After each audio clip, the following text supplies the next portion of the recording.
1,24,000 انبیاء کرام میں سے سب سے پہلے نبی، سب سے پہلے انسان حضرت آدم علیہ السلام ہیں، جن کو اللہ نے بنا ماں باپ کے پیدا کیا تھا۔ جب اللہ نے حضرت آدم علیہ السلام کو پیدا کرنا چاہا تو اللہ نے حضرت جبرائیل علیہ السلام کو حکم دیا کہ زمین سے ایک مٹھی مٹی اٹھا کر لاؤ۔ تو حضرت جبرائیل علیہ السلام نے زمین سے مٹی لینی چاہی تو زمین نے پوچھا، آپ مٹی کیوں لینا چاہتے ہیں؟ تو آپ نے بتایا کہ اللہ اس مٹی سے انسان کو بنائے گا جو اللہ کا خلیفہ ہوگا۔ تو زمین کہتی، میں اللہ سے پناہ مانگتی ہوں کہ مجھ سے کچھ کم کیا گیا، میری کوئی چیز خراب نہ کی جائے۔ تو حضرت جبرائیل علیہ السلام مٹی لیے واپس چلے گئے تو اللہ سے عرض کی، اے میرے رب، زمین نے تیری پناہ مانگی ہے، میں تیرے نام اور تیری عزت کا ادب رکھتے ہوئے واپس آ گیا اور اسے پناہ دے دی۔ پھر اللہ نے حضرت میکائیل علیہ السلام کو بھیجا اور وہ بھی اسی طرح واپس آ گئے۔ پھر اللہ نے حضرت اسرائیل علیہ السلام کو بھیجا، زمین نے اس سے پناہ مانگی تو انہوں نے فرمایا، میں اس بات سے اللہ کی پناہ مانگتا ہوں اس کے حکم پر عمل کیے بغیر واپس چلا جاؤں۔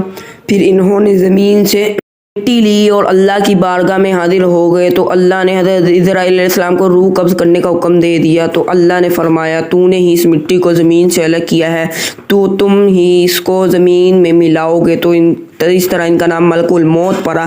ہمارے نبی ارشاد فرماتے ہیں کہ اللہ نے حضرت آدم علیہ السلام کو ایک مٹھی مٹی سے پیدا کیا ہے جو پوری زمین سے لی گئی تھی، جس میں لال، سفید، کالی، نرم اور سخت مٹی شامل تھی۔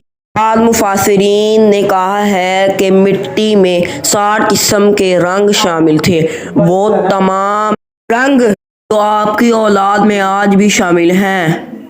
زمین سے مٹی آ گئی تو مٹی کا پتلا بنایا گیا، پھر اس پر کئی سال بارش برسائی گئی، پھر اسے ہوا کے ذریعے خشک کیا گیا جو بنجر والی مٹی کی طرح ہو گئی۔ تو کو حکم ہوا کہ اس کو میدان عرفات کے وادی نعمان کے پاس رکھا جائے۔ اس کے بعد اللہ نے اپنے دستے قدرت سے حضرت آدم علیہ السلام کا پتلا بنایا۔ جب حضرت آدم علیہ السلام کا وجود بن گیا تو فرشتوں نے پہلے کبھی ایسی خوبصورت شکل صورت نہیں دیکھی۔ وہ حضرت آدم علیہ السلام کا چہرہ دیکھ کر بڑے حیران ہوئے۔ پھر 40 سال تک پتلے کی صورت میں ہی اسی طرح وہ بے جان پڑا رہا۔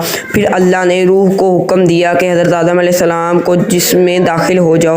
تو روح نے عرض کی، یا اللہ، یہ جگہ نہایت گہری اور اندھیری ہے۔ 3 بار اللہ نے حکم دیا، تینوں بار یہی عرض کی۔ اللہ سے فرمایا، میں نہ چاہتے ہوئے داخل ہو رہی ہوں تو نکلنے میں بھی سخت تکلیف ہوگی۔ اسی وجہ سے جب انسان کے جسم سے روح نکلتی ہے تو بہت زیادہ تکلیف ہوتی ہے۔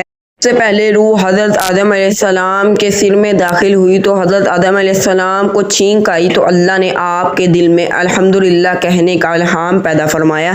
تو آپ نے الحمدللہ پڑھا۔ اس پر خود اللہ نے یرحمک اللہ کہا۔ جب روح کمر تک پہنچی تو آپ نے اٹھنا چاہا مگر نیچے لے آئی کیونکہ نیچے کے حصے میں بھی روح نہیں پہنچی تھی۔